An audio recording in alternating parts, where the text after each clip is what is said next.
ಮಾಡಬೇಕು ಅಂತ ಹೇಳಿ 2 ಲೋಕವನ್ನು ಸಂಚರಿಸಿದೆ. 14 ಲೋಕ. ಅಪ್ಪ ಸಾಯಲಿಲ್ಲ. ಅಪ್ಪ ಸಾಯಲಿಲ್ಲ ಅಂದ್ರೆ ಅಪ್ಪ ಯಾರೂ ಸಾಯಲಿಲ್ಲ. ಭೂಲೋಕದಲ್ಲಿ ಯಾರೂ ಸಾಯಲಿಲ್ಲ. ಭೂಲೋಕದಲ್ಲಿ ಹಾಗೆ ಹೇಳು. ಆಡುವ ಮಾತಿನ ಅರ್ಥ ಅಕ್ಷರ ಒಂದು ವ್ಯತ್ಯಾಸ ಆದ್ರೂ ಅರ್ಥ ಅನರ್ಥ ಆಗ್ತದೆ.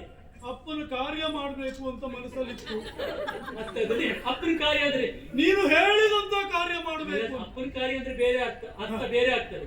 ಅಪ್ಪ ಸತ್ತ ಮೇಲೆ ಮಾಡುವಂತ ಕಾರ್ಯ ಅಂದ್ರೆ ವಹಿಸಿಕೊಂಡ ಕಾರ್ಯ. ಅದನ್ನು ಮಾಡ್ಲಿಕ್ಕೆ ಆಗ್ಲಿಲ್ಲಲ್ಲ ಅಂತ ಬೇಸರಪ್ಪ. ಮತ್ತೇನಲ್ಲ, ಎಲ್ಲಿ ಹೋದ್ರು ಭೂಲೋಕದಲ್ಲಿ ಭಕ್ತರ ಚಿತಾಭಸ್ಮ ಸಿಗ್ತಾ ಇಲ್ಲ. ಹಾಗಾಗಿ ಒಂದು ನಿರ್ಧಾರಕ್ಕೆ ಬಂದಿದ್ದೇನೆ.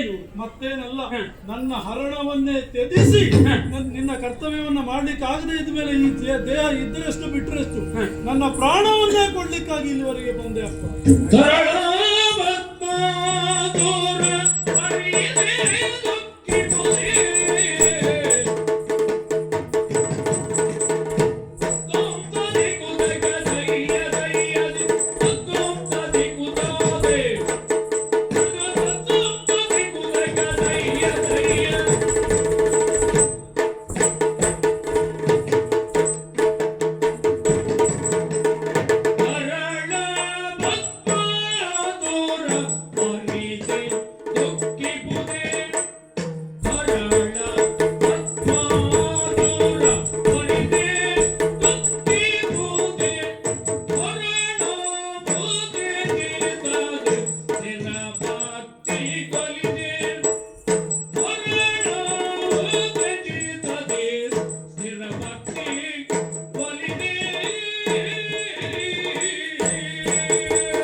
ನಿನ್ನ ಸ್ಥಿರ